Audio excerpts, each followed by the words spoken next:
to swiftness and the nether. Chicken jockey, diamond armor, crafting table. I am Steve.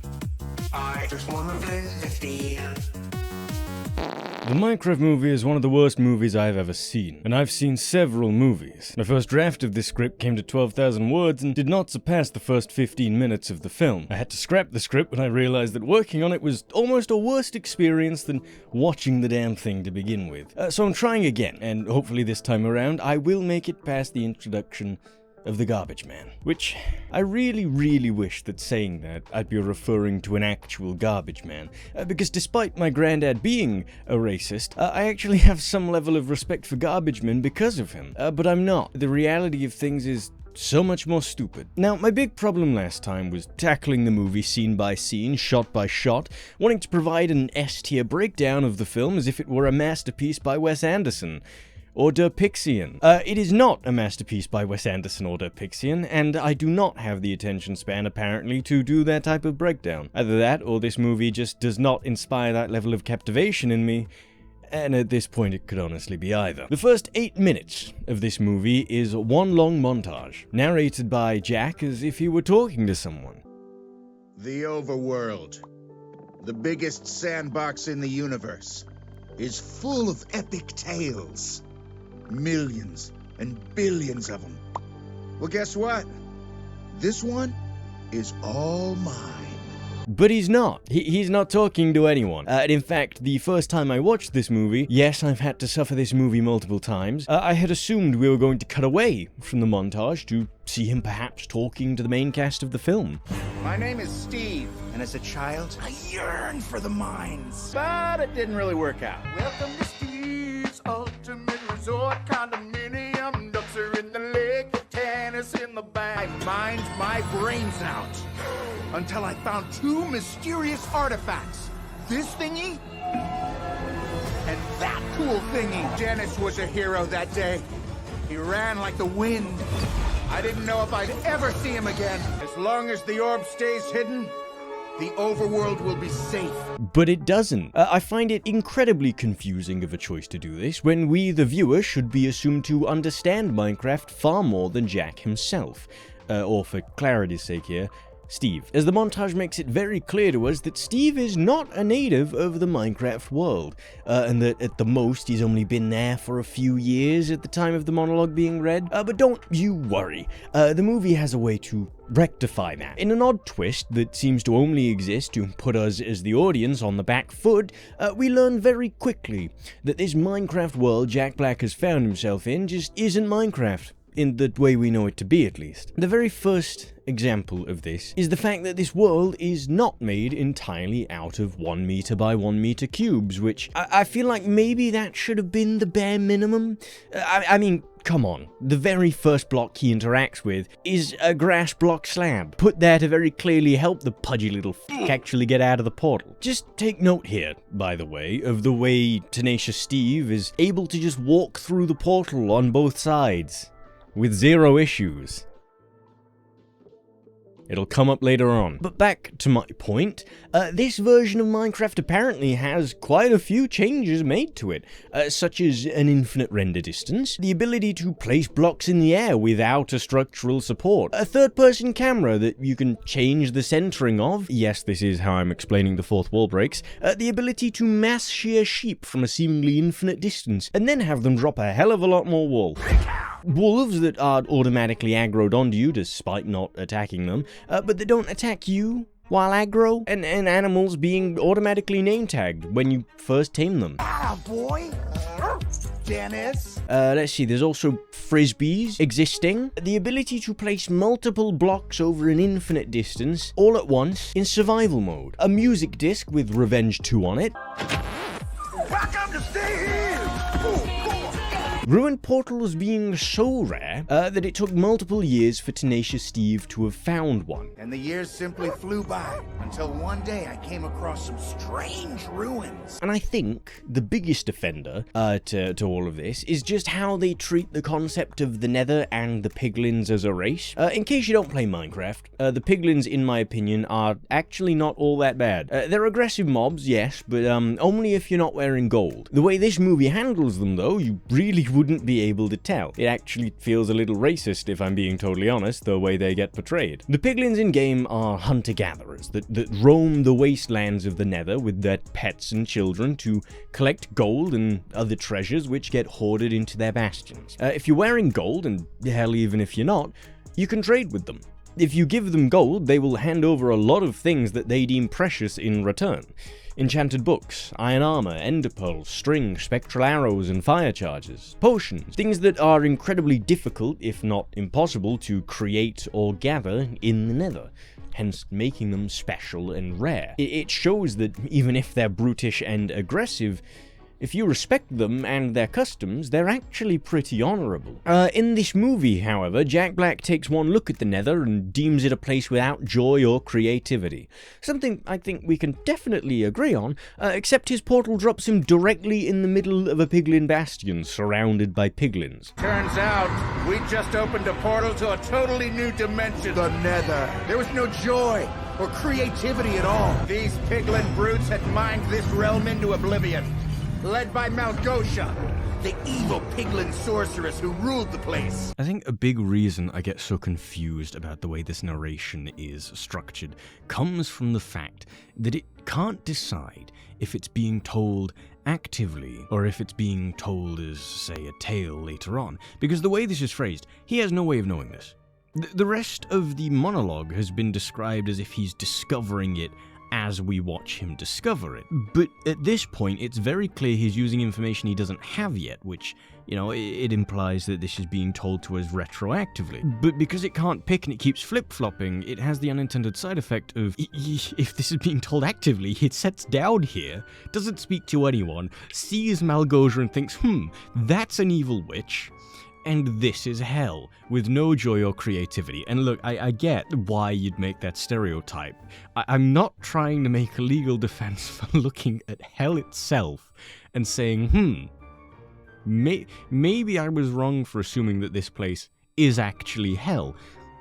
But this is the type of inconsistency that leads to these problems where you can pick apart a different meaning from it than what was intended, and that meaning is horrendous. I get that no normal person would probably follow this line of thinking, but I have an issue with the fact that it's an available line of thinking at all. It's bad writing that you allowed this to happen at all, and on top of that, it just feels bad that the main character of your kid's movie can be read as someone that would stereotype this hard. What kind of message is that teaching to kids that picked up those same vibes as me?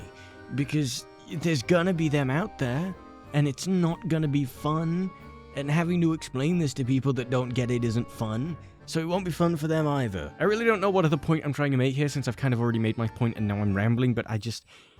watching this back in editing, it's so frustrating, and I am praying that you understand why, because I feel like I'm going crazy. He takes one look at their way of life and assumes there's nothing good about any of it or them, which... great message, Minecraft movie. I love me some xenophobia in my generational flop. But just to clarify, if these were the piglins from the game, then that right there is what I'd be calling him racist for, but they're not. The movie actually goes a step further to make sure Tenacious Steve is the colonial savior we all want him to be. Peep that melanin change. And so actually makes the piglins by nurture evil. The piglins in this movie are an industrious species, with the only goal of their entire existence being to get gold. That's it. With this orb, I will pillage the overworld and all of its gold will be ours! You're running dangerously low on gold. If you can't find more gold, I'll just send you to the overworld to zombify! Find me more gold! How will that help me find more gold? Creativity will never make you happy. But you know what will? Gold! Now go find some! We don't ever learn why or what for. All we know is that the piglins' entire life is dedicated to getting more gold. This goal has been so fought for that by the time the movie starts, they are not only running out of gold in the Nether, but every member of their species, bar one piglin, somehow, is completely anti-creativity due to... let's be nice and say selective breeding. What are you making? Come closer. It's all right. Come on, I'm not gonna bite you. Oh, how pretty. But how will that help me find more gold? Now, because we don't actually know what they do with the gold, we don't know what constitutes running out, or what negative effects it will have on the piglins. Assuming they use it for something important, we should really know what, given that it is the main driving force behind a lot of the movie even happening. And if all they do is hoard it, then surely running out isn't the term you'd use to describe there not being any gold to mine. But we don't know. We're not even left to wonder. We're essentially barged along and told not to think about it. Or else. Which itself brings up another very important inconsistency that belongs on my list. Yeah, remember how we're still technically in a list, noting down the inconsistencies between Game Minecraft and this weird Minecraft realm? I bet you nearly forgot, didn't you? Because I sure did. But the Nether is f***ing infinite. As is the overworld. And the end. How are they running out of gold? That should not be physically possible. Take a guess. Because that would probably constitute more thought put into the answer than that was done by the original writers of the movie. But anyway, back to describing the racist bastardization of the piglins that this movie is championing. They are all portrayed as aggressive and brutish. Like their game counterpart, yes, but they are also made incredibly physically ugly. There are plenty of positive interpretations you could have used for a realistic piglin, trust me, I've done my research. But they made them all look ugly and as monstrous as possible. They made them active revelers in the suffering that they caused, too. This movie completely strips them of their original characterization and of a positive physical form in order to manufacture easy-to-hate, almost Saturday morning cartoon levels of evil villains for the heroes to fight against. If you wanted to make them the bad guys, there's nothing wrong with that, but making the entire race into one homogenized group of anti-creative, brutish, ugly monsters makes them into a caricature of their true selves. If that were done to a real group of people, that would almost certainly be called out as propaganda. I don't want to make this into something that it's not, but I just feel like it's a little racist to turn this group of hunter-gatherers that are hostile to outsiders but that love nature and care for their children into industrial warmongers that bully in kind of eugenics, creativity, and love out of their own species by shunning it as a society and killing off those that want to do anything other than get gold. Now, where was I? We're still in the montage. In fact, we're still listing the different inconsistencies between worlds. Oh, okay, rapid fire. The piglins have a leader who is a woman and a sorceress. When the piglins don't have a leader, none of them are biologically women, which actually implies that Malgosia is trans and that the piglins reproduce through empreg. Sorry, I don't make the rules. And the only people in Minecraft that are actually supposed to be able to use magic are Illagers and Steve. Boom. Iron doors require keys instead of a redstone signal to open. So we escape. Boom! Tamed wolves are capable of losing their collars and tame status if they span too large of a distance from their owner.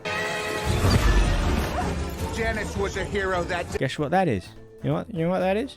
It's another boom! Bada boom! Ba ha ha! What the f... But that's it. Actually, hang on. No, just so we're clear, that isn't it. Those aren't the only differences, but those are the only ones I was able to pick up on during the opening montage. Trust me, there will be more.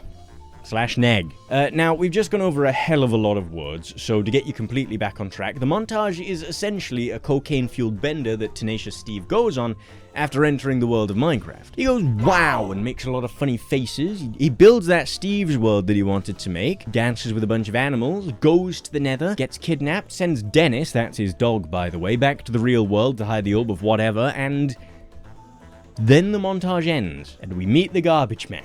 I want to celebrate that I've managed to get this far, and then with overwhelming excitement move on to the next chapter. Please, dear God, free me from this pain. But I can't, because there's still so much more about this opening montage that I want to touch on. We're going to work backwards, because it's the quickest way for me to get to one end of this movie, and allow me the chance to pretend that all of this is finally over. But, right, here we go.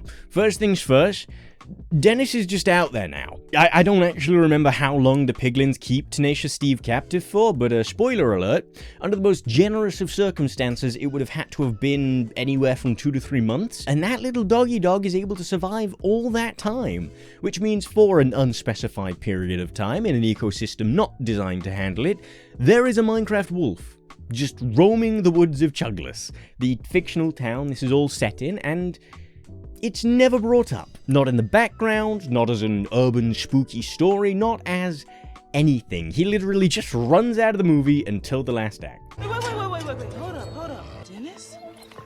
Steve's Dennis? Nat, I think this might might be our way to the Woodland Mansion. How that wolf was able to find enough food to keep him healthily fed is beyond me. Given the track record the school has, which don't you worry, we'll get into that soon, I have to assume that either Dennis found a way to keep fed off the potato chip factory, or Chugless was definitely going through its own missing children's epidemic. Let's see, next on my list of fuck you, Steve's house has a doggy door. Steve does not own a dog, as we can tell from his relationship with Dennis. Additionally, Steve lives alone. From these things, one might assume that in an effort to stop his house from being sold, or to stop himself from being listed as missing or dead, he might have come back to the real world quite frequently over the course of those few years he spent in the Minecraft world, and would bring Dennis with him. So that's why his real house has a doggy door. However, if that is the case, then why does he need to send the orb for Dennis to know where his house is? Hurry, Dennis.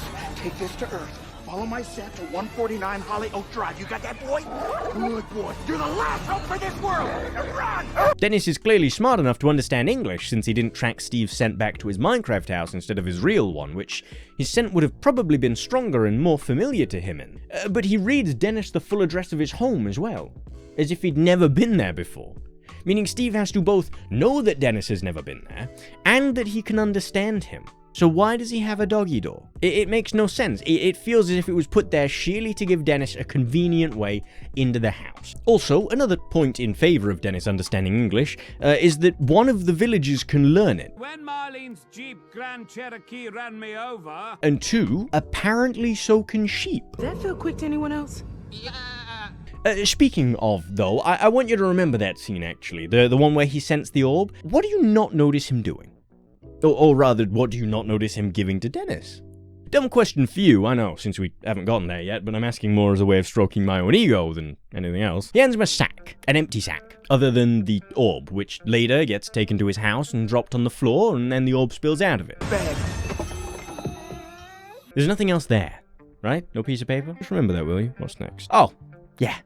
Why does Malgosia want the orb? Like, yeah, I can understand that it can bring unfathomable power and help them take over the overworld. But why does the cube that ignites the portal between the Minecraft realm and the real world also have the power to corrupt the overworld? Why isn't Malgosia interested in invading the real world? Does she even know that it allows access to the real world? If she has lived in the Nether her whole life, and the portal to the real world looks the same as any other Nether portal, then she wouldn't know.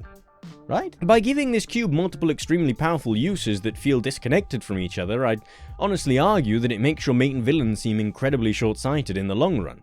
She's built up as this powerful sorceress that wants to invade the overworld for all of its gold and essentially turn it into another Nether. And to do that, she needs this artifact. But she has no idea what this artifact is really capable of, and the kind of threat she poses by holding it. Because of that, we, the viewer, know her to be a far bigger threat than she herself knows herself to be. And because of that, it always feels like we're not seeing her at her full potential. There becomes this lingering background thought of what if, instead of Malgosia being allowed to be a menacing, threatening presence. And yes, sometimes that can work, but not when having this artifact in your possession is what makes you powerful. We never actually see her do any magic or be strong by herself. It's always with the artifact. Actually, you know what? I'll take the L on this one. I got it wrong and f***ed up here. We do actually see her use her own magic once. In the entire film, to my knowledge, there is only one instance where we see her use magic without the orb. I'm not counting this glowing hologram because we don't know what this is. It's again never explained and Malgosia isn't the one to summon it. But we do see her in this dungeon scene directly use her magic to kill someone, so that's what we have to scale her power with. An instant death beam. So yes, when she has it, she does become threatening, but you almost feel as if you have a one-up on her. Like you're watching her be foolish because she believes she's achieved ultimate power without discovering what the ultimate power might be, which isn't a great optic for your main villain to have. One of the key things that makes the stakes so high in Jumanji or Zathura is that the characters physically can't go home until the day is saved. They can't run away and hide. In this movie, stopping the invasion of the overworld is important, yes, but if they fail, well, the cube's power comes from it being in one piece. And it being in one piece keeps the portal home open. If things were looking bad, the protagonists could easily have just run home. They could call the FBI or the military, or hell, even have NASA launch the portal into space, and the threat to Earth would be gone. Sure, the overworld would be lost, but you'd be alive. The stakes don't really feel real when the fail state not only lets you survive, but go home provided you run fast enough. That'd be like saying you could beat Jumanji by burning down the forest. There's still a threat of invasion, but now it's Malgosia and her undefined power level of magic versus the full military might of the Earth. And not to be a generic humans f***year enjoyer, but those odds sound incredibly in our favor.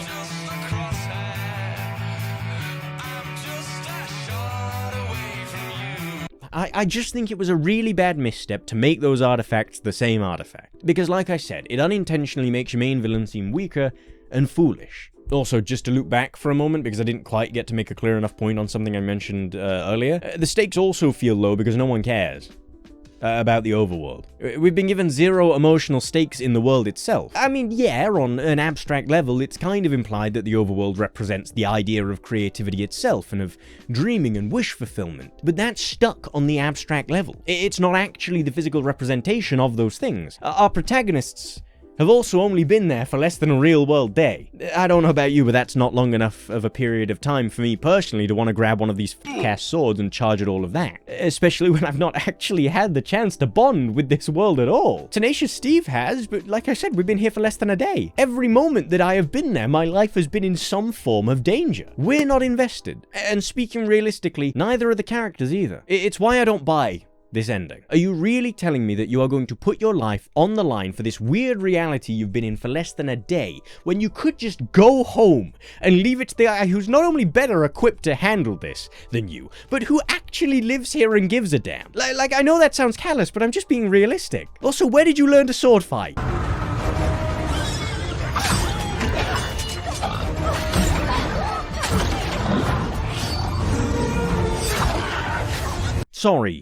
Sorry, getting ahead of myself there. Coming up in the middle of my list of gripes, by the way. Really?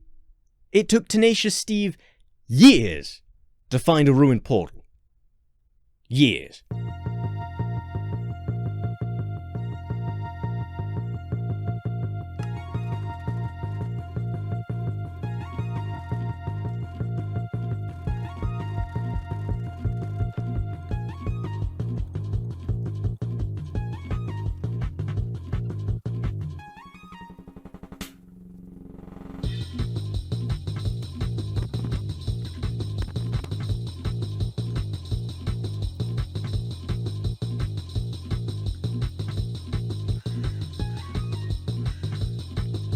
Sure, buddy.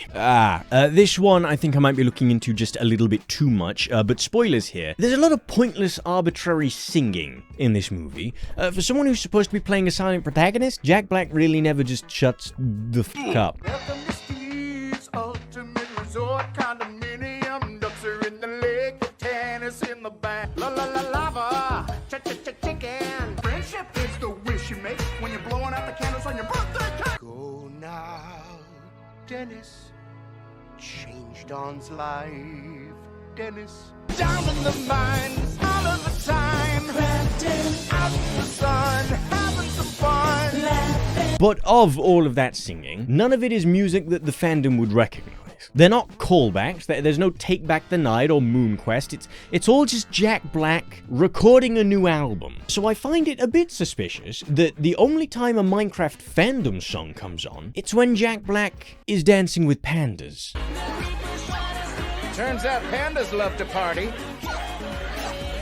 And cows! You know, as if he's pandering. Like I said, it might be a little bit of a stretch, but we're exercising the long-forgotten art of media analysis here, so, roll with it. Really, though, I cannot believe, of all the music we get in this goddamn film, the only music I care about lasts for 10 seconds, and it's an inferior version of the song I care about. Revenge 2, for those that don't know, was released when Usher took down the original for copyright infringement, because it did better than his original song ever could. You might think that the second version of Revenge being included here was their way of getting around that same copyright issue. But you'd be wrong. Again, spoilers here, but the end credits that weren't included with my version of the film, wink wink, had the first few lines of Usher's original song playing. 1,000 times yes.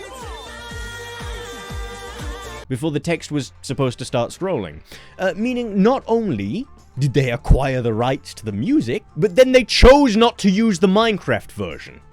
Who is making these decisions? The last big issue I really have with the opening montage here that can't really be summed up by leg awful writing or they ran out of money, comes at the very beginning of the film. My name is Steve, and as a child, I yearned for the mines. No, not that. That is one of many unfunny memes that somehow managed to leak their way into this movie's script, but I mean this.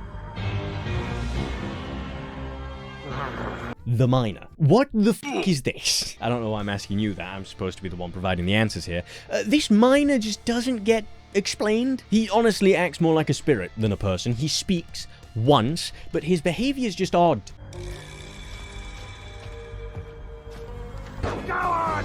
Get out of here! So I did a terrible thing. I grew up.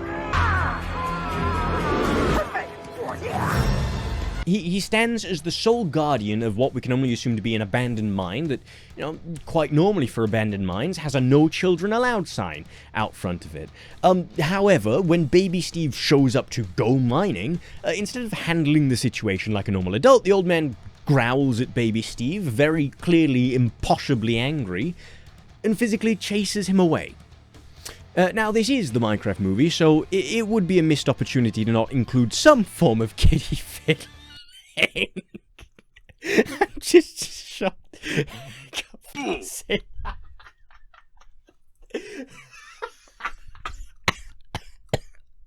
This is the Minecraft movie, so it would be a missed opportunity to not include some form of kiddie fiddling. I'm just shocked it's the opening scene of the film. I was trying really hard not to make that joke, by the way, because I know exactly where I want to make that joke for a second time, and I wanted it to be just as funny and punchy, but just like most Minecraft YouTubers, unfortunately, I just couldn't resist. Back to the point though, you'd think, given how old he looks, that by the time Steve wants to come back to the mines as an adult himself, the old man would be dead. Wrong, he's still there, still the sole guardian of the mine, still as angry as ever, and still goes to run at Steve when he wants to enter the mine. Hell, this time he outright goes to attack him, I'm pretty sure, but one sideways body roll later, and he's never seen again. He completely disappears from the story with no further explanation. Don't you think that's a little bit weird? The implications of this alone are so far out there that I struggle with the knowledge that this was definitely done out of laziness, or God forbid, because the people behind the movie thought it would be funny. Because that could have been such a cool idea for a plot point of a hidden in plain sight main character. You could have made him Herobrine if you wanted a ghostly, otherworldly miner, and since Steve is human, it would have made sense. But whatever, I'm gonna put as much effort into this transition as the movie makers put into the movie and say that that concludes my criticisms of the first 8 minutes of the Minecraft movie. Oh, I promise you the rest of this isn't going to drag on as long. As I mentioned at the start of this review, the thing that was stopping me from progressing any further than this was my dedication to criticize every single scene, which then subsequently burned me out. Yes, if you try hard enough, you can really do that with this movie. You can put it up there with every book ever written by Onision and Doctor Who series 11 through 13. So, without further ado, who is the Garbage Man? Garrett the Garbage Man Garrettson, real name Sam Brenner, is the 1982 Donkey Kong champion of the world. Or at least, he discovers he is by the end of the movie. His big character arc that spirals him into being a loser for the rest of his adult life is that he loses the 1982 championship to Eddie the Fire Blaster Plant, and doesn't move on from that point in his life. Just kidding, that's the main character of Pixels, played by Adam Sandler, a movie I enjoyed far more than this one. Could you even tell? No, Garrett is actually more of a loser with less of a character arc than Sam. Garrett won his video game championship, but still couldn't let it go. His business is failing, and the universe very much seems to hate him. From having an unreliable friend to an unreliable car to being surprisingly reliable himself, if not in a way that is wildly inappropriate. He runs a video game store that sells tech that would only sell to collectors in this day and age, and he doesn't seem to understand that. By the way, the time period this movie is set in is really f***ing obscure. Why is the potato chip factory hiring a social media manager? I'm running their socials for a little bit. And yet one of the biggest games of the decade sees a successful launch on an arcade machine. We created the hit game Block City Battle Buddies. He's desperate for money. And so instead of getting a job, because jobs are for losers, which he clearly isn't, he goes to a very homoerotic storage lot sale. I'm about to shovel some coal into your choo-choo train. Bro, If you make this happen for me, I will strongly consider hanging out with you. Two big buffaloes like us out there in the wild, sex and turquoise blouses. Boy, that's gonna cause a commotion. I'll make all your weird fanboy dreams come true. Two loose cannons wearing turquoise blouses. Yep. Also, this is where all of the Minecraft YouTuber cameos are. Can you believe I, of all people, did not notice a single one on first watch? Yet I did notice Jeb. Genuinely confused as to how. We see Jason Momoa actually do the job he was paid to turn up and do, act. There, where is it? I'm sorry, I didn't check the box. Whoa, whoa, whoa, whoa, whoa! That does not mean you can trash this unit! I'm up against it, man. Oh no. A store? I need to win, man. I need to win. Then he goes back to his failing store to sulk. Oh, I should probably mention that the storage locker he buys because he's scammed into it belongs to Steve. So he gets the glowing cube of destiny as well as all of his, what do they call them? An array of unisex turquoise blouses. That. This reveal, by the way, is exactly why I say Steve had to have been captured for a minimum of 2 to 3 months, because that's how long it would take the government to declare him missing or dead and put all of his stuff away on average if no one intervened in the process. But thinking about it now, how long would it take before they broke open the storage locker? According to Google, it'd take a period of 30 to 90 days on average, so there's a wide scope there. After the last payment fails to go through, before they crack it open or auction it off, which actually adds anywhere from another 1 to 3 months onto that time, so now, Steve has been under Piglin Lock and Key from anywhere from 3 to 6 months. I should not have to be working this out, by the way. Anyway, I'll get back to the garbage man in a second, because that is his introduction over with. Now it's on to straight man turned background prop and audience surrogate, but done poorly. They drive into Chugless like they're riding on Lady from Thomas the Tank Engine, but if she were powered by exposition rather than belief, and pass by Trash Boy having a breakdown on the way. Look, Chugless was not my first choice either, but it was Mom's dying wish for us to live here. This place sucks. Or at least that's how I interpreted it. Yeah, I read something online. This place sucks. Anyways, rent is super low, and I've got a full-time gig here, so it's not really an offer we can turn down right now. This place sucks. Look, I think you're really gonna like it here. This place sucks. Oh, what's going on with that dude? This place sucks. We learn that they're in Chugless because Sister got a job offer in the town and rent is cheap there, so she can keep a roof over her and her brother's heads since their entire family is dead. That's not actually explained, but it's the only reason I can think of that these fetuses are out in the big wide world with only each other and no government assistance. Actually, interjection here from me further in the script, it is explained in the movie. She says it here. Matt, we have to go now. Don, I cannot leave him. He's my entire family. What happened to your family, little lady? Who hurt you? She's taken a job as a social media manager to get them past 75 followers, which, if Minecraft YouTubers were as out of touch with social media as whoever wrote this script, I don't think I even have to finish that joke. You already know where this is going. But they get to their new home, and they're met by the one character I'm actually upset didn't get a bigger focus. This bitch. It's so nice to meet you. Your new bosses sent you this. Yeah, people love working at the potato chip factory. You must be Henry. Nice to meet you. I'm Don. This place sucks. I gotta run. Call me if you need anything. Also, I'm really sorry about your mom. It's really brave what you're doing. I hope you know that. Now, and say it with me, folks. I don't remember her name, but she's both a realtor and the host of a zoo on wheels. I did have to look up if that is a real thing or not to see if someone has done it before. And thankfully, as far as I can tell, it's not. No one has. But this reveal kind of acted like the final straw for me when it comes to the characters in this movie. And I'll tell you why in just a second. Just to conclude her role in the movie right now, though, so I can get on with ranting about what I want to rant about. She's there when they move in. She's a decent person to Sister. She's who Sister calls when brother commits domestic terrorism. We'll get to that in a second as well. And she's also the one that, like, has a connection to animals, if you can really call it that. I can't really even say it's a special connection because every single interaction that she has with animals is very surface level and something anyone else could do. Really, I don't understand why they bothered trying to set up that animals were her thing, because every interaction that she has with them is so basic. To tell the truth, it feels as if they had to give her that to justify her character even existing, which is a real shame because, I mean, I'll say it again, her actor, I love her, she's brilliant. They all are, really, except for, well, the main one and most of Momoa's performance. I'm very on the fence about his character. Like, I know we're going on a tangent here, but take this moment where she reads, understands, talks to Dennis. Wait, hold up. I think this one just needs some TLC. You like bones? Oh, I bet you like bones. Yes, you do. Yes, you do.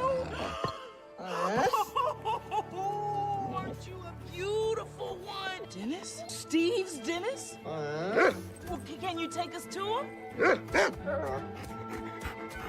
Oh, Nat, I think this might be our way to the Woodland Mansion. Tell me that that's not just obviously how you read that dog's body language. Any member of the cast could have said her lines here and it wouldn't have made a difference. But that all kind of wraps around to the point I wanted to make, which is that all of the characters in this film are just bad. They are flat, two-dimensional, unrealistic, and or phoned in.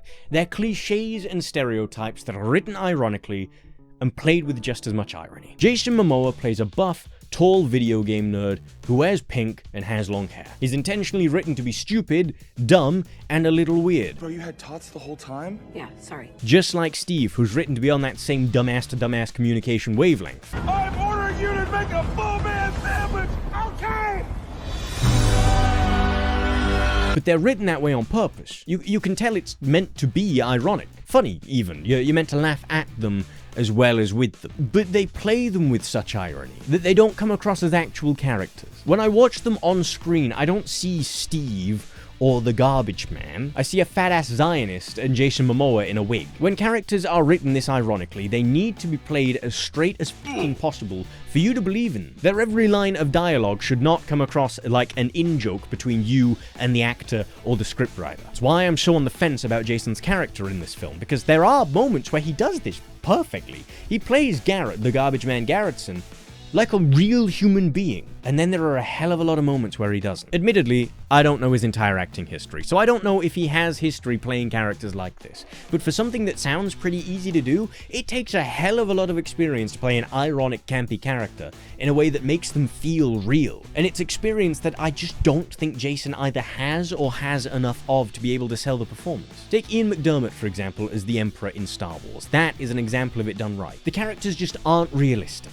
And trust me, I know, bravest take of the century, but you have to understand that when you do an isekai story, right, the character or characters that get isekai kind of need to come from a normal world, one as analogous to our own as possible. That's part of the whole appeal, moving from the ordinary into the inordinary. If you want this story to be believable, then you can't have your character start in this weird limbo world where ordinary is already a little inordinary. These characters are plausible, but they're not normal. A depressed and broke man-child that's not moved past his big win from like 10 or 20 years ago, also being a buff handsome man that wears pink and calls himself the Garbage Man, is not realistic. Especially when you consider that he does, also poorly, run a business. He is plausible, if I must give you anything, but he's also incredibly abnormal. A real estate agent that has another job on the side, that sounds normal.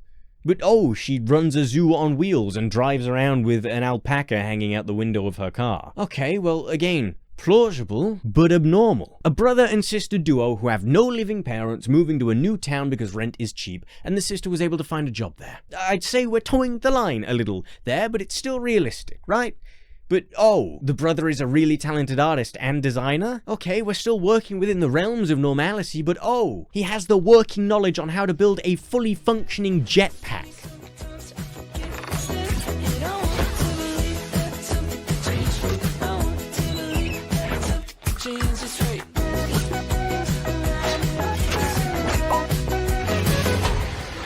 Out of scrap that you can find in a school. A run-down school at that. Abnormal. And we'll get to that jetpack in a second. The only one of the main cast that is normal is the sister. And it's unfortunate to say that because that's not because she's actually normal. It's just because she's a blank f***ing slate of a character. She does nothing, to my knowledge, the entire movie that impacts the story in any tangible way. Moving on from that though, the situation further isn't helped by the fact that zero of these characters actually go through any sort of character development at all. They're stagnant for the entire film. None of them learn anything. The only person who has any form of development, arguably, is Steve. And even then, due to the way he makes his final decision, I'd argue he doesn't even get any at all. Don't get me wrong, the movie places these characters in different circumstances by the end, but there's no personal development. I'd talk further about just why that is, but in order to do that, we actually have to advance the plot a little bit here, so let's jump forward a bit. First things first. On their first day officially in Chuglis, Sister makes brother a tater tot pizza because a quirky, and then makes a big deal over buying him deodorant because quirky. I want to point out that this could have been an interesting and engaging bonding moment between the two siblings here, if it wasn't for the fact that the movie makes such a big deal out of Chuglis being known for having signature scents for people.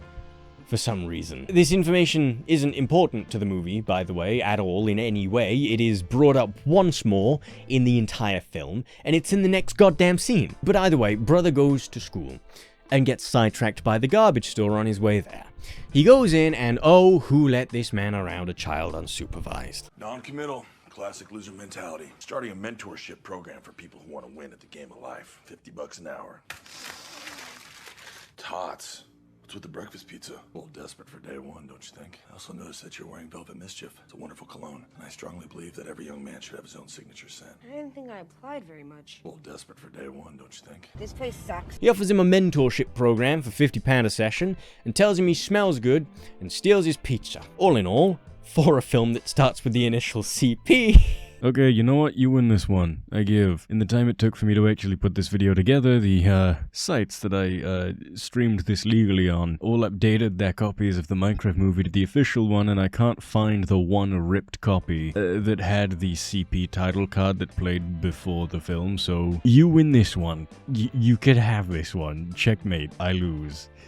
Back to the video. Either way, he goes to school where he's immediately trauma dumped on by a teacher. I'm Vice Principal Marlene, and I'm an open book. You probably heard that my husband Clemente recently divorced me. And to be honest, I expected it to hurt more than it does. You know, the fire went out on our marriage 20 years ago, but we stuck it out for the dogs. Okay, let's get you to your first class. This place sucks. Then he goes to class where he's immediately trauma dumped on by another teacher.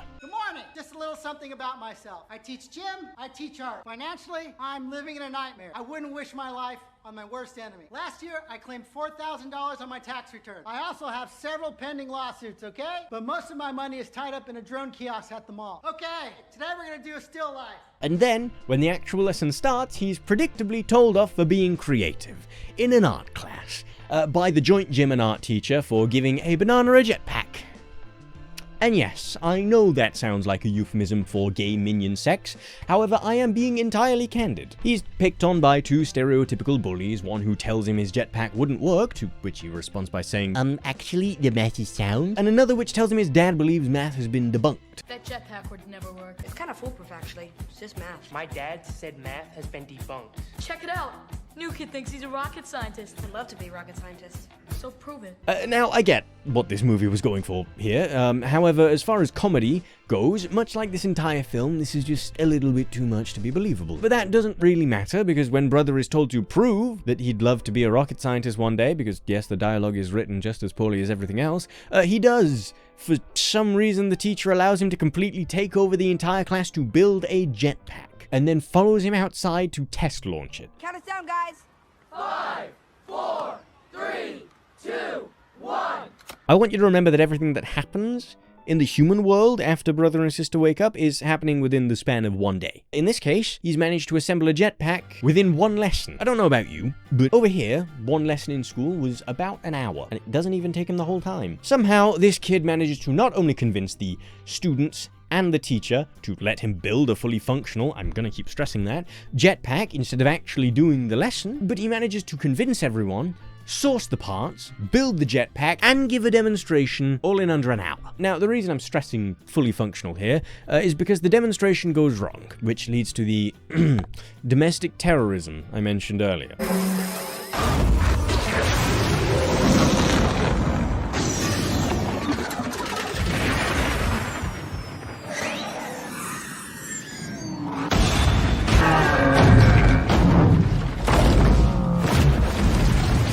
It doesn't blow up the school or kill any of the kids. No, it simply knocks down the entire statue of Chuggy the Chip off the top of the potato chip factory roof. Something sister is there to witness, as she's giving a meeting with presumably the higher-ups of the factory about what not to name their next food brand. So I know that we're all very excited about the new rebrand. but I don't think you should call your party bags salt sacks. Which, correct me if I'm wrong, does not sound like the work of a social media intern. Back to the jetpack though, it doesn't go wrong because of anything Brother did. In fact, arguably, the jetpack still worked, as if there was a real human pilot instead of a dummy. There was probably a small chance the thing could have landed safely. No, instead it goes wrong because these two knobheads cut some wires. Not because of anything that Brother does. I bring this up because now that I can finally finish my point about the characters not growing in any way. You see, at the start of the movie, Steve doesn't want to live in the real world because it's stifling his creativity. And at the end, he decides, sure, I'll visit home. But we're not told he stays home, is the thing. Since they all have the orb, he can go home whenever he pleases and hop between the two worlds on a whim. He's not actually grown in any way, because for that to happen, he'd have to give up the world of Minecraft forever. He's just back in the exact same position he was presumably in before Malegosia kidnapped him. Garrett doesn't have an arc, because he's still a stupid by the end of the movie. He's just successful now. He has money, but he's not learned any sort of lesson. An easy one he could have learned, off the top of the old block, is to let go of the past, to start living in the present. It's not exactly conductive to the message of you're perfect just the way you are, don't let growing up dull your sparkle or whatever, but it could easily be tweaked to be. Maybe something along the lines of don't let growing up dull your sparkle, live in the real world, but make sure to create time to create things and indulge in your artistic side. But no, there's none of that. Sister doesn't have an arc because she's not changed, and nothing about their situation has changed either. She's still the sole provider for her and her brother by the end of the movie. She's still just as overprotective. She didn't really get better at protecting him either, since she lets him run out into battle with her. Like siblings probably would, rather than someone with the relationship of carer and caree. She still believes in him because that was never in question at the beginning of the movie. Nothing has changed.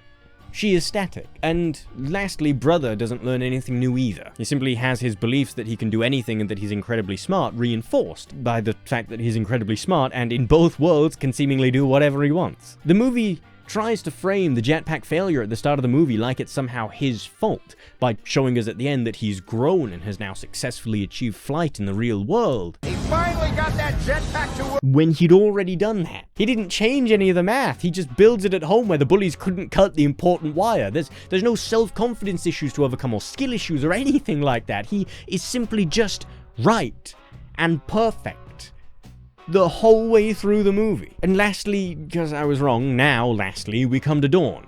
And I remembered her name because I just watched the movie through for a third time to remind myself of what even happened. I think the others are Grace and Henry? Can you believe I'm still not confident in that?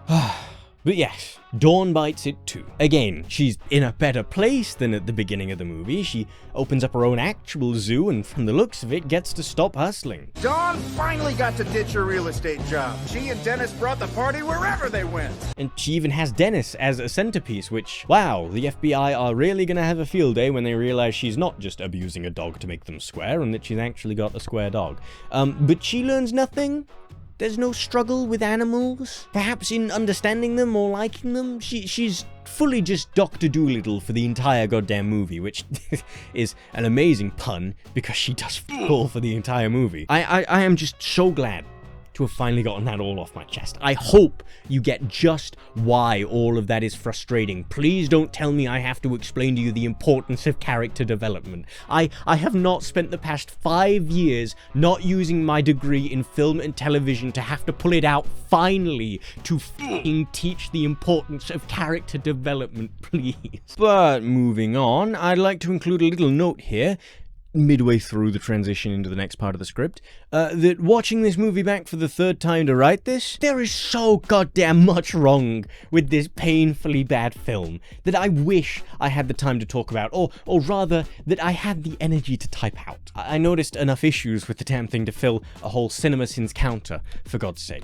But yeah, so Brother commits domestic terrorism, gets threatened with expulsion after the first class the first day, and instead of calling his goddamn sister to come and pick him up, he decides to call fucking Garrett, using the number on the mentorship flyer. How can you be smart enough to build a jetpack, but not know about stranger danger? Either way, right after that, we get this honestly disturbing scene, which conjured up the images of bin juice for me. Trash bag? It's actually garbage, man. Garbage man, huh? Oh, you can bag me up and take me to the curb anytime.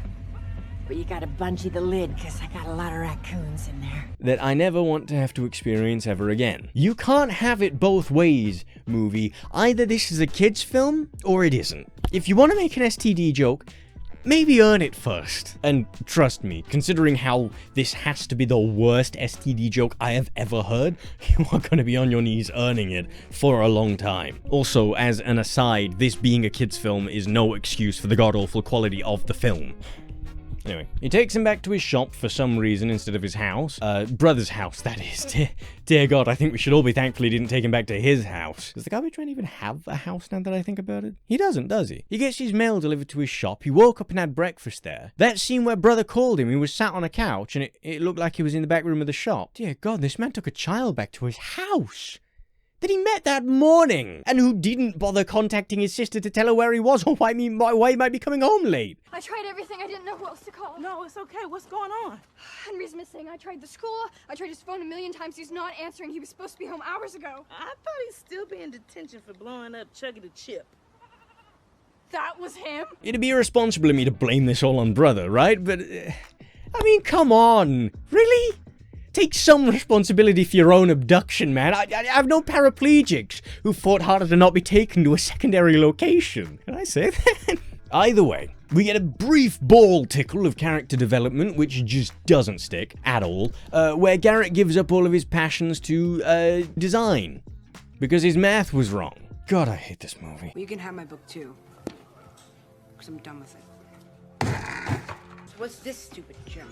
But Brother finally notices the glowing cube of destiny sat on Garrett's table. He asks what it is, and like any dude bro, he writes this very obviously suspiciously glowing cube off as some new age bullcrap. And honestly, I see where he's coming from. I was gonna wait to reveal this at the end, by the way, but ever since I saw that it had standard galactic alphabet writing on it, I really wanted to translate what it said. I was keeping it as a treat for myself once I'd finished the video, but I looked it up now as motivation to finish the damn thing.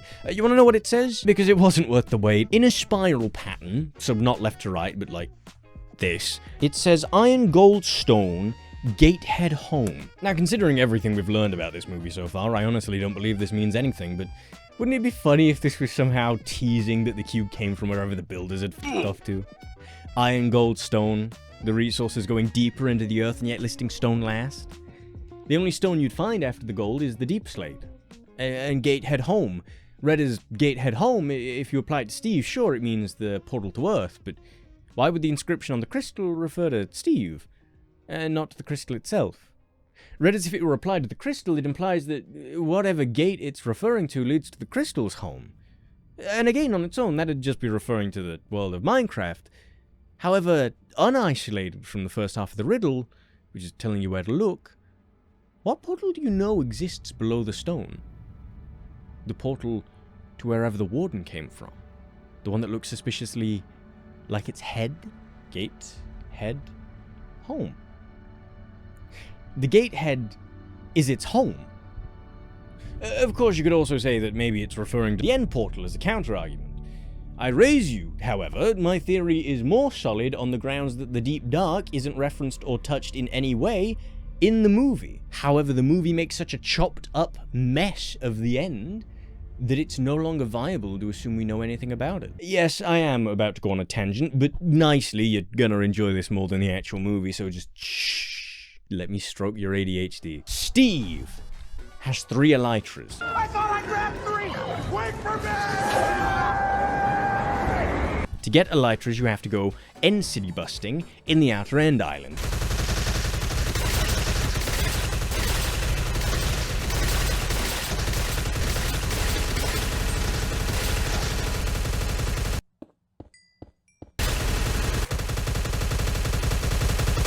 But to get to the Outer End Islands, you have to kill the Ender Dragon.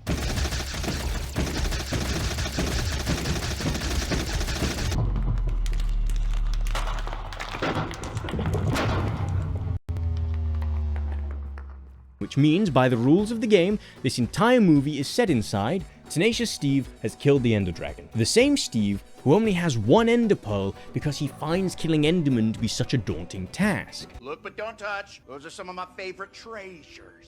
What's this junk? That is an Ender Pearl. And that was the only one I had. No biggie.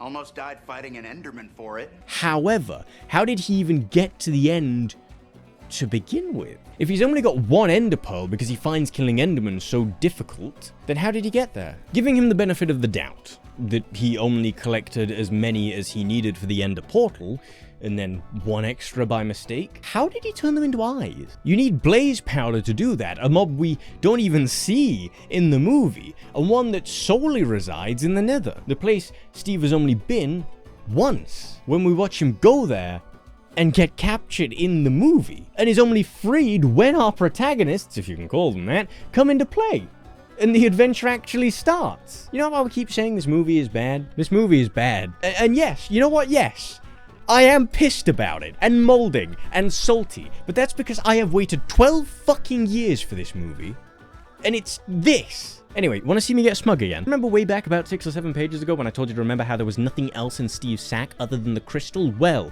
Macho Pacho pulls out a handwritten note from the bag, written as if by Steve during their daring escape, that says, "Never under any circumstances combine the orb and crystal." Do not follow this orb, even if you're a struggling business owner and need a ton of cash fast because there's loads of treasure down here. But it's not worth the danger. Now they do just that, much to the crystal's unexplained glee, anger, lust. Dude, feels like I want to go somewhere. What? And look, I get that it's meant to be on the nose, tongue-in-cheek, funny, but it's just not. It's poorly written. The note, that is, that time. I know I should probably specify, but it's never explained where it comes from. And it just feels so out of place. Thinking critically for a moment, and I know that's hard to do, so just hang tight. If Steve really wanted people to f*** off and stay away again, I get he's an idiot, but why not just say it's an IED? Just say it's a bomb, or laced with poison, or that an alien will come and steal your skin if you do it. It does not make sense for him to be this stupid. It is an unrealistic level of stupid. If Steve was actually this stupid, he would have just given Malgosia the f***ing orb. Also, assuming in the best faith scenario that he wrote it while he was in the cage before he stole the orb, where the f*** did he get the marker from?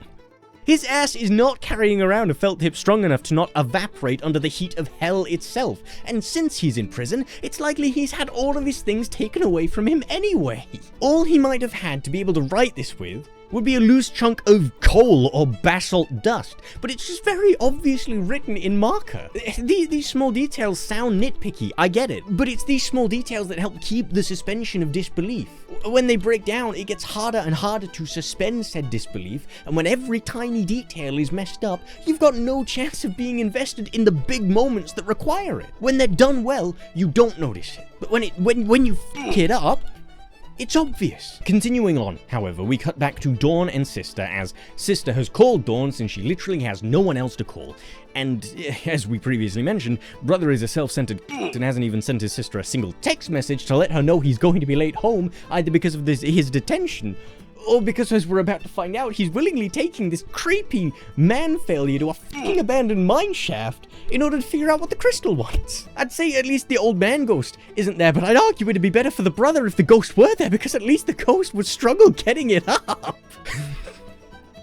Christ. Anyway, now that all of the pieces on the board are moving, despite the fact that we know the portal to the overworld is right by the entrance to the mineshaft, both Dawn and Sister are reunited with Brother and Loser before they get to the overworld. I don't know how far of a drive this abandoned mineshaft is to the goddamn suburbs, but apparently it's essentially right next door. And now we get to just one of my earliest setups for a payoff. Remember how Steve could just walk through normally? Wasn't pulled by the cube into the overworld, wasn't drawn right in there like a torpedo? Why are they? Hey guys!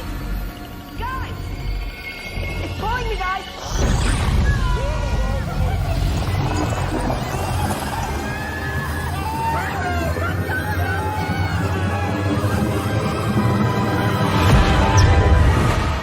Brother and Idiot started feeling the pull immediately, but Steve didn't. Why did they get launched through? It's not a matter of proximity, because the pull gets stronger the closer they are to the portal, so the moment Steve put the two pieces together, shouldn't he have just gone flying? And also, while I'm on the topic, call me a nitpicker if you want, just don't slur your words, Jason Momoa lets go of the other actor's shirt in this scene.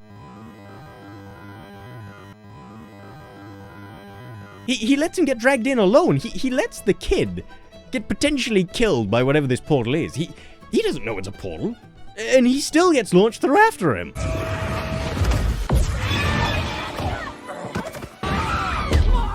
They all do, one after another, which actually means that the portal travel isn't instant. All of these people are connecting to the server from different places in the world. They've got bad ping. Seriously though, there's no actual reason these three should have been launched through. They weren't connected to Henry when he was taken.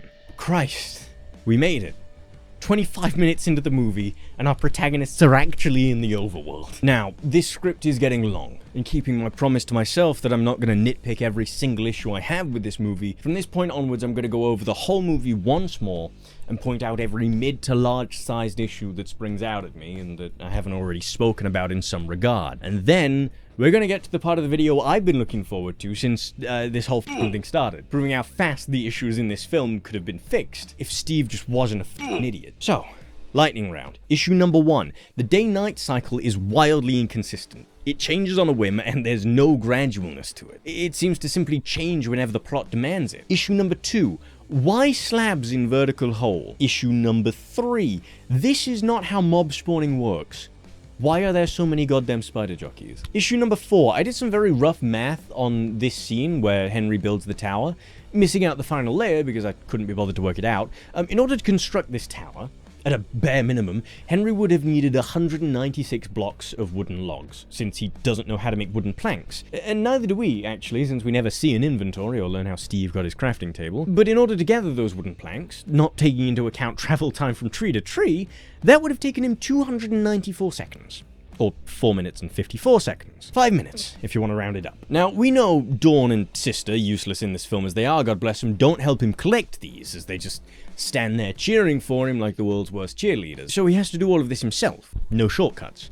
Why does this matter? In a previous shot, we see how far away the zombies are from them. I can't get an accurate number from this, but I can tell you they're at the most 2 chunks away from them. 2 chunks in length is 32 blocks. Zombies in Minecraft can't sprint, like these ones apparently can, but sprinting players travel 32 blocks in 5.7 seconds. Henry would have barely finished, or perhaps not even have finished, the top layer of this tower before the zombies were on them. And that's if he were teleporting from tree to tree to get the wood. What I'm trying to say is he should have nerd-poled here, for multiple reasons. Issue number 5, skeletons are not this inaccurate. This hole should have caused him to drown in his own blood, Saw style, with how many arrows were fired down there. Issue number 6. Henry knows from the way this floor is constructed that gravity does not work the way it does in the real world. Why did this genius not simply think to break the stairs behind him once they'd gotten the garbage man inside? A creeper can blow holes in the wall, yeah, but they can't fly. Issue number 7. Zombies are not distracted like this when they burn. If anything, they get deadlier because when they attack you when on fire, there's a chance they can set you on fire. Issue number 8. You are not Poe. You may be his voice actor, and you may be his waist size, but you do not need to emulate him every waking moment of the day. Also, to get this out of the way now, issue number 9. Stop saying shit weird. I'm gonna be so real with you, brochachos. I have been working on this video for exactly 49 days. At 1 hour. I am not going to go back through this film for a 7th or 8th time to find every moment where he says a word a little weird to include it in a montage. So have this one. Eyes on my demonstration! And deal with it. If you really, really didn't notice the first time, watch the movie yourself. Again, I implore you, I beg. Do not make me do it. Do not make me stare into the eyes of oblivion.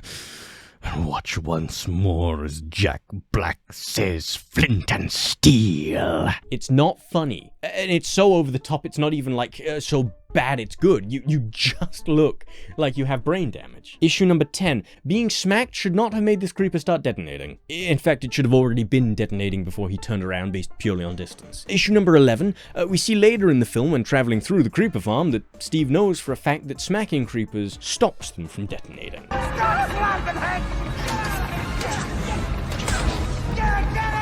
Which isn't a mechanic in the game and contradicts this moment where it instead causes it. So which is it, movie? Pick one. Issue number 12. Tenacious Steve knows that the Earth Crystal, the stupid glass container for the Tesseract that, for those like me that don't care enough to remember its name, got shattered by a skeleton arrow. I hate to take a big fat dumperoo on your plans, but you can't get home! Wait, what do you mean we can't get home? Not without the Earth Crystal! You mean that little boxy thing? Spanish man busted it. Nuh-uh. I just want to clarify here, because I don't feel like I made a clear enough point in my original take of this part of the video.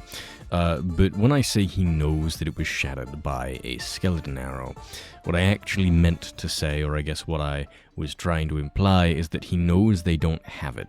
You need the two parts of the crystal. You need the crystal itself and the Orb of Dominance in order to reactivate the portal to get here. He sees they have one. He sees that they've gotten here, which means, unless he has reason to believe otherwise, he should automatically assume that they have both. Even if it's not in plain sight for him to see, it could be in one of their pockets and it would make the most sense. For him to assume the way he does that they don't have it does not make sense. The only reason he would react like this is if he knew that they no longer had the crystal, which means the chances are he probably saw it break and didn't step in at any point during that initial, attacked by zombies scene. So yeah, just to clarify. Which means he was there watching all of this happen, and just didn't step in until it was nearly too late for an intentionally dramatic entrance. Admittedly, that is something fully in character for a narcissist, however, it's very obviously not done on purpose. Issue number 13, despite taking everyone to his village, specifically to gear up for the Woodland Mansion raid, Tenacious Steve doesn't actually give them any equipment. He wastes everyone's time by showing them how to craft and showing off his stash of elite loot, which, the way he says that is honestly like nails on a chalkboard to me. Is that the same for anyone else? But I'd understand it if he didn't have that many resources, right? But he's been here for years. And we know he has multiple barrels stacked full of diamonds. When the piglins attack in a second, why doesn't he just put on his armor? Or give them any kind of weapons to defend himself? You were in his equipment shed when the attack happened, and you didn't grab anything. Issue number 14, General Chungus. I despise everything about this man. No part of him deserves or has earned the right to exist. He is wholly pathetic and unlovable, and is one more comic relief character stuffed into this already overfilled pie of try-too-hard funny moments that has been dressed up in a trench coat sewn together to form the illusion of care and time and pushed onto the red carpet to be devoured by the content machine that craved its creation. He is an idol, carved of meat and bone and gold in worship of poor character writing and stake nullification. His entire existence is one big, unfunny joke to which the only one laughing is someone too brain-dead to be legally allowed to be independent. I could have stomached the voice. I could have stomached the name. I could have stomached the lack of agency. But his entire character did not need to exist, and the world is a worse place because it does. Issue number 15. If you're planning on invading the overworld and have been for about half a year now, why is Netherwart so scarce? Take us Netherwart so you don't zombify. Your Majesty, I don't think this is gonna be enough to go around. Deal with it! No worry. Alright, drink up, guys. You don't want to zombify up there, but just tiny steps, okay? You can farm that shit, and potion distillation takes like a minute. The fact that you only have one bottle right now is kind of suspect, and indicative of bad planning on your end, Malgosia. I know we both know that even though you can, as evidenced by the latter half of this movie, you shouldn't leave these things until the last second. When you do, it leads to situations like these, where you're unprepared. Bad piggy. Do better. Issue number 16, no, you don't need to find a real map. Okay, so how do we find this Woodland Mansion thing? Over the mountains, into the dark forest, right beyond the massive red shrooms. Massive red shrooms. Mm-hmm. Big old red ones. We need to find a real map, Steve. This man, incompetent as he is, has been living here for years now. He just told you exactly how to find the Wooden Mansion. If you'd have all just geared up and let him take you, you'd have probably missed the piglin attack. I get that this big old world is scary, but what good is a map going to do you when nearly all of the landmarks on there are going to be the same thing over and over again? Or man-made, because Steve was the one who made them. Hell, because of the way the Minecraft world exists. You know what you could have done to make sure you guys got to where you needed to go? You could have just pointed.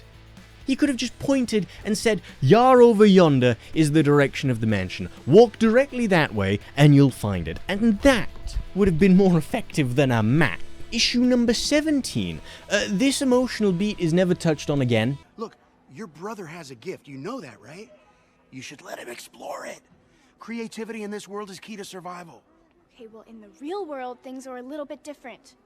Creative kids get picked last for gym, they sit at the bummer lunch table, and they get bullied. Don't I know it? Do you even realize what he did back home? He blew up Chuggy the Chip. Well, maybe I belong in this rock. Henry, that's not what I meant. That's not what I was saying at all. Just so you know, I'm more of a sister to Hank than you'll ever be. I think they have some kind of resolution at the end of the movie, but not directly.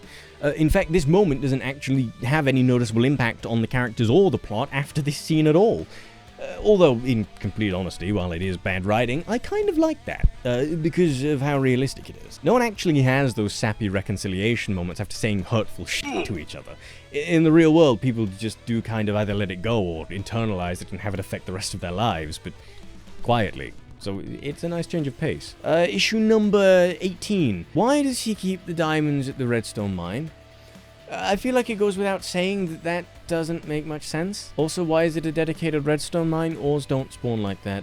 Issue number 19. These villagers obviously understand English. But they're a bunch of big softies! Unless you start messing with the villagers. Don't ever do that! Nat, that's the worst boat I've ever seen. I'm sorry, I have no idea what I'm doing. You see, when Marlene's Jeep Grand Cherokee ran me over... They've been living with Steve for years, and this one even panics in English, like the sheep did earlier, so... Why is he confused when someone asks for map to Woodland Mansion? It feels like he'd maybe at least know what that is. You know how when you're around someone speaking a different language for a while, you start to hear repeating phrases, and you kind of get the context of what it means? Tell me Steve has not at one point gone up to these guys, drawn a crude interpretation of a mansion, and gone, Woodland Mansion. Like some racist tourist. That is the most unrealistic part of it. See me struggling there, by the way, because I've got the microphone in one hand, I can't point. Issue number 20. This song should have been Girls Know How to Fight.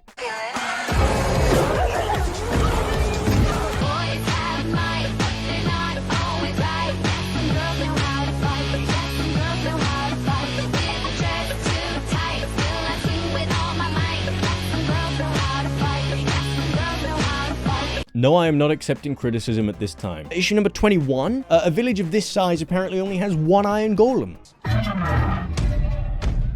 I guess I can buy that. Issue 22. Garrett is fully just okay with this kid dying. Don't talk back to your elders. Bye-bye. That's not the issue itself, but it's just something I found really funny that I wanted to point out. The issue itself is that after this, they act like him not being able to get his wingsuit open is a big deal when, I mean, Garrett wouldn't know, but Steve literally uses a water bucket clutch at the end of this whole sequence. He knows, even if it doesn't open, he's gonna be okay, because there's water at the bottom of this cliff. So why does he act like he doesn't know if Garrett is gonna be okay or not? Those things work, right? Absolutely.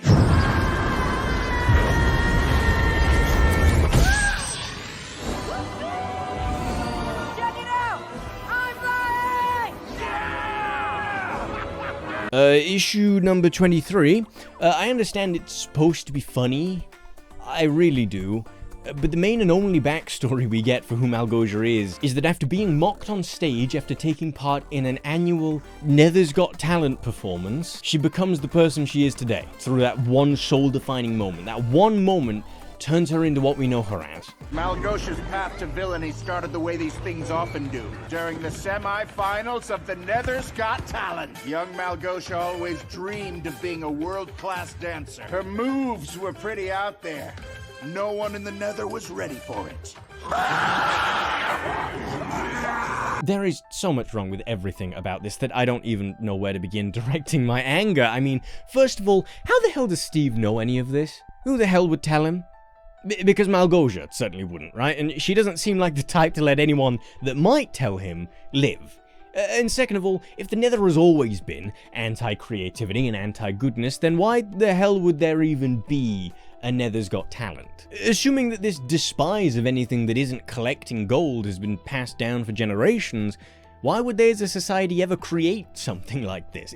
If it's supposed to be counterculture, then Malgosia would know that going into things, and so when people react negatively to what she's doing, she would have already known that was supposed to be the outcome.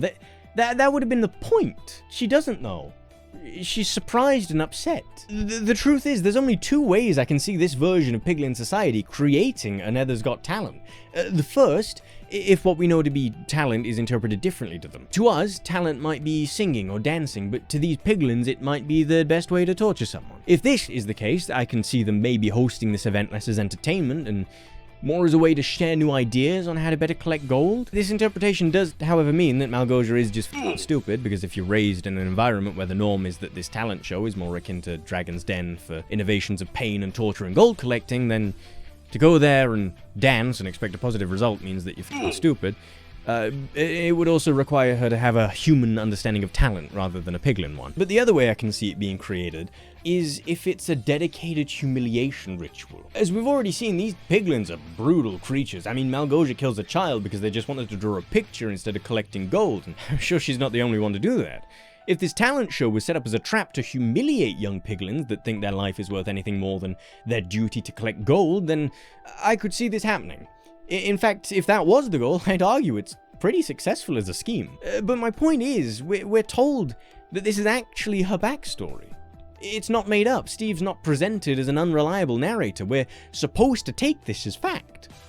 And for a villain who subconsciously people are mostly struggling to take seriously anyway, it's just an unnecessary character assassination. And I don't like it. Issue number 24. God, this is a long list. Instead of hiding out until the piglins are gone, or going back to the portal to stand guard, both Dawn and Sister decide to just start wandering away from the village once they've escaped the initial attack. For convenient plot reasons, it's a good job they do, since they find Dennis, but Steve, Garrett, and Brother led most of the piglin forces away from the village when they flew away. So it'd probably still be the safest place to be, all things considered. The one thing you're never supposed to do when you're lost is start wandering, but even without a map, since we know how successful they were at getting one of those, they decide to just start wandering away. You know, instead of actually trying to figure out where the mansion is, or following Steve's earlier instructions on how to get there. And you want to know how I know that? How I know they were just wandering around? Because when they find Dennis, and they ask him to take them to Steve, he runs back in the direction they came from.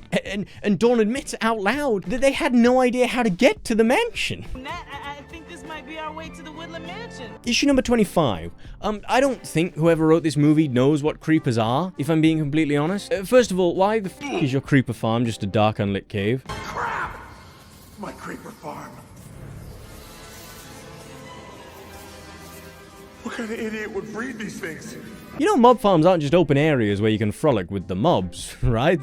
You know they're actual physical structures you need to build in specific configurations for them to work, right? You know you can't just choose what mobs spawn where, right? If mob farms aren't built to exact specifications, they typically just spawn every hostile mob that they can fit. And then, depending on the type of farm, they either auto-kill them for the loot, or they'd let you kill them for the EXP. For some reason, this movie treats creeper farming, or I guess the concept of mob farms in general, like one would treat a passive mob farm, as if it just doesn't know there's even a difference. And furthermore, assuming that the scene at the beginning of the movie where Garrett slaps the creeper and that causes it to explode is the retcon scene, since it came first and it's shorter than this one, then this scene continues to further imply that creepers can be somewhat tamed, or be somewhat passive so long as you slap them.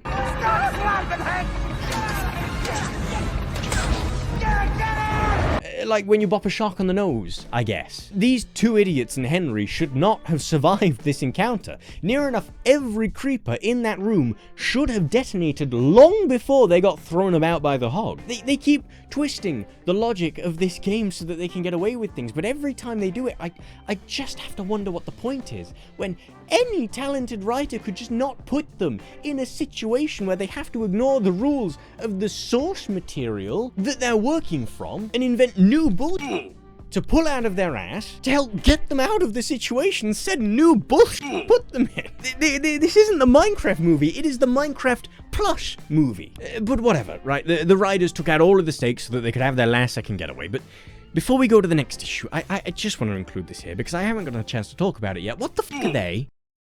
What block is that supposed to be? Because it's certainly not scaffolding. Am I perhaps being a little overdramatic when I point out all of these things? Maybe. But you know what? It pissed me off. So you're hearing about it. They didn't need to invent a new block. Stop adding shit that doesn't need to be there. Also, since I doubly forgot, you could have easily fixed this issue, by the way, by saying that his mob farm had broken because of the hog and that the creepers had spilled out, instead of saying the cave itself was the f***ing mob farm. Also, because I just keep finding things wrong with this scene. Activator rails. Redstone activator rails. That's what he calls them. That's what they are. But activator rails don't provide a f***ing speed boost when you go over them. That's what powered rails do. Who wrote this movie? This really feels like the bare minimum is being missed here. Issue number 25. Everything about the Woodland Mansion didn't need to happen. You want to know how I know that? Because of one singular scene. This one. The one where the axes get lodged in the door. Despite this place being filled with wizards and vexers and vindicators and whatever, not a single one of them opens the door to get Henry. They know he's there, they know Steve and Garrett aren't the only intruders, and yet they do nothing about it.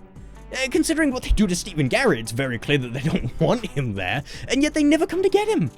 Which means that they can't get him. That's the only other explanation. For whatever reason, while Garrett is in that room, he cannot be harmed by the people living in the mansion. They can't access him. I'd argue stopping some thief from taking all of your supplies is far more important right at that second than watching a human fight a chicken jockey. Because unless they were wildly irresponsible, the two vindicators that chased him into the room had to have told the others, right? Right? Issue number 26. We're never shown how inventories work, so the scene where Garrett falls to his death doesn't make sense. Go ahead! Save your sister and get home! Garrett, you don't have to do this! No! Get him home, Steve! Tell my story in song! Keep it metal, keep it heavy.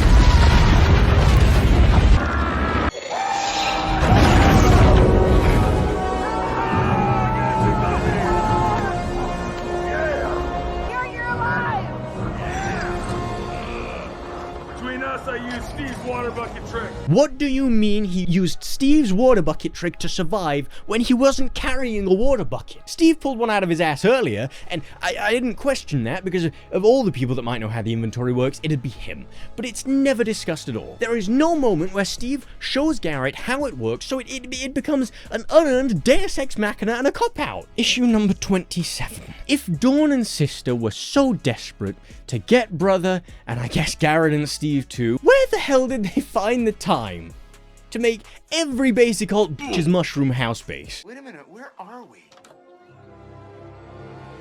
You guys both made this?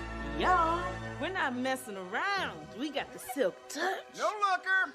They play coy, right, with the line, I've got the silk touch, but it's not coy when you need the enchantment silk touch to pick up mushroom blocks. It's the only way of getting them. Meaning on their urgent quest to save sister's brother, they somehow found the time to get a diamond pickaxe, get an enchantment table, the levels required to beat the RNG of enchanting, and the bookshelves needed to enchant to a level that high.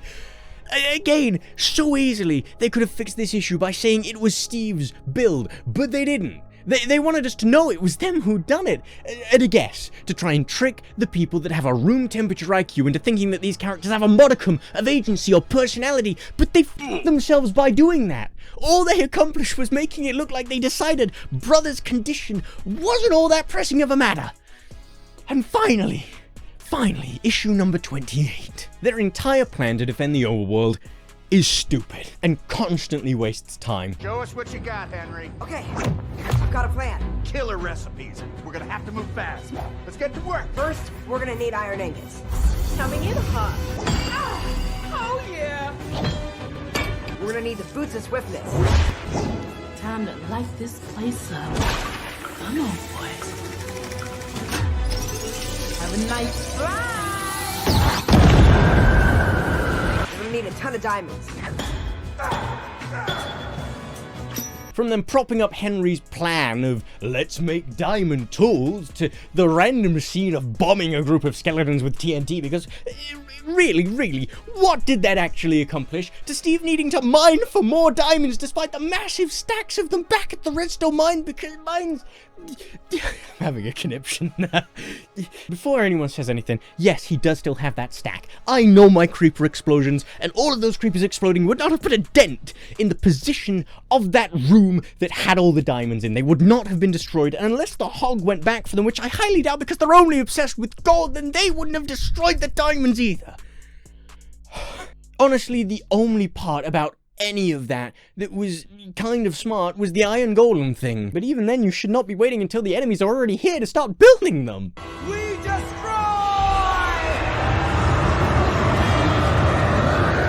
Well, what are you standing around for? Get out of here! Go on, destroy something!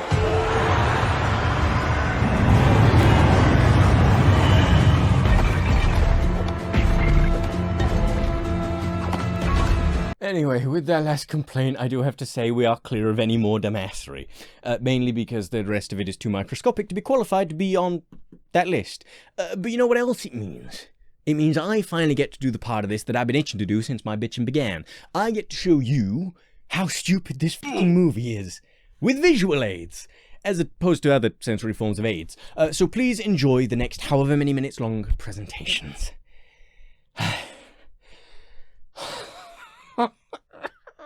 I hate this movie. Eyes on my demonstration.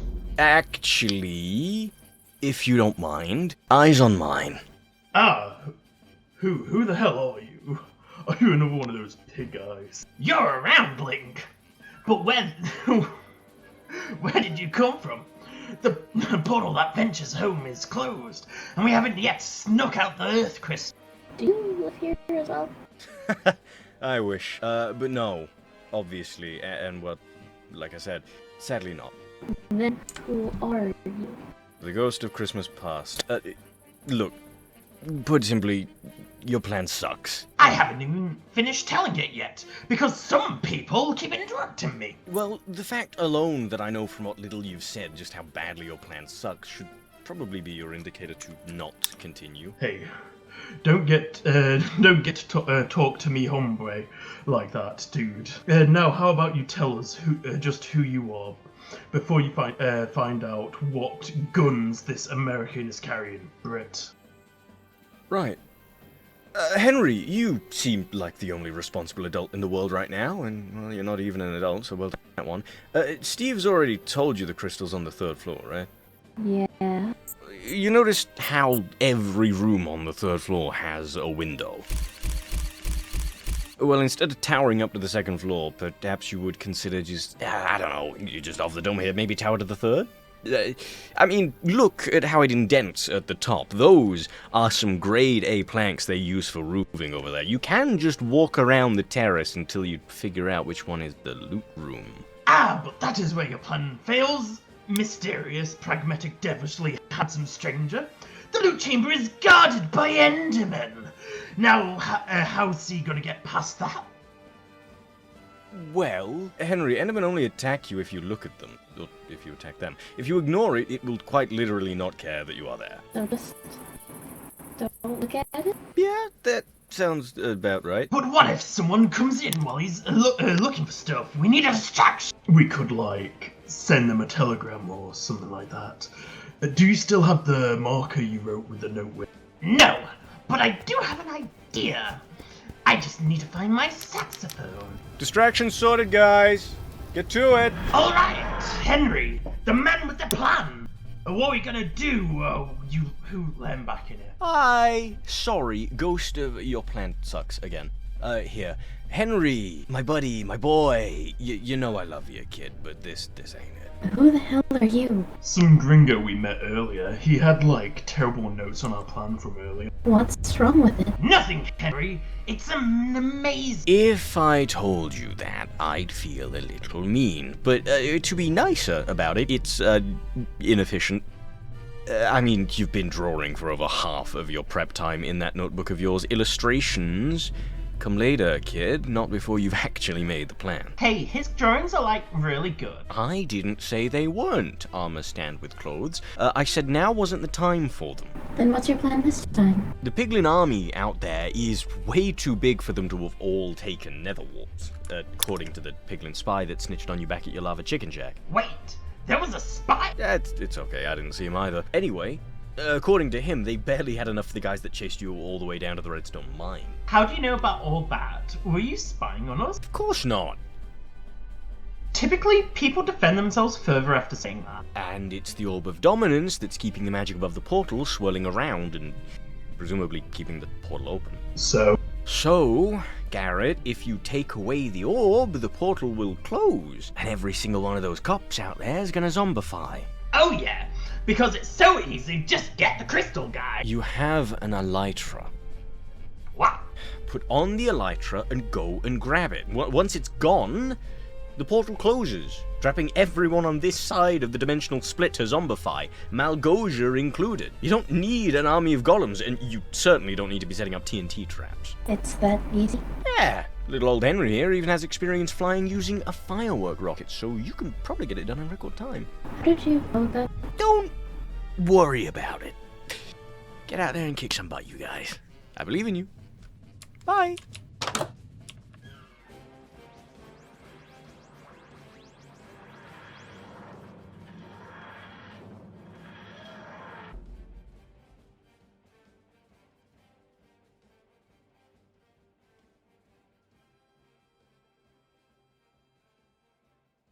And yeah, that's everything.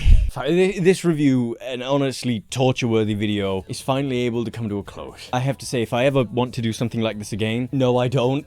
This has been hell. Working on this video has put me out of growth on here for about a month, because every time I thought about trying to make another video before this came out, I felt like a backstabbing failure trader for having to say, sorry, not this one, it'll be the next one, for however many times I would have needed to have done it. But yeah, this video took so long to come out, I actually lost my entire friend group, and had one of the most meaningful relationships I've ever had put on ice for the foreseeable future. So I'm not doing good. If I ever decide to make a video like this again, genuinely, I'm just not gonna tell you until it's done, for all of our sakes.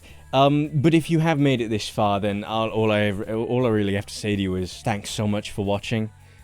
Regular content will hopefully be returning soon, depression depending. So if you like this type of video, then please let me know, because if I ignore everything I hated about it, it was quite fun. And if you're new around here, remember to like, comment, and subscribe. And in case I don't see you, good morning, good evening, good afternoon, and good night. I love you.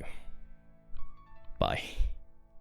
I've just finished cutting together this video, and as a treat, I decided to actually watch the finished movie, since I have access to it now, and it gave me a few more closing thoughts that I wanted to touch on before this video is well and truly over. I still think a lot of the gripes I have with this movie are valid.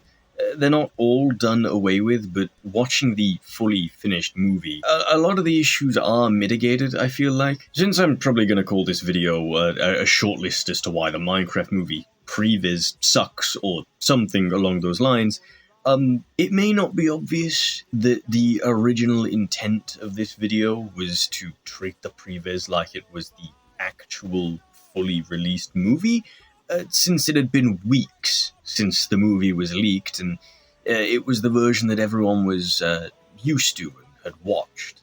But now it's been months, and the actual version is out. I just wanted to drop in, really, and clarify the differences in the movies and my opinions on them as a closing sort of statement. The extra work on the timing of things certainly makes up for a lot of the big issues, and some minor bits of dialogue tweaking remove a lot of the underlying issues regarding unintentional implications that I had.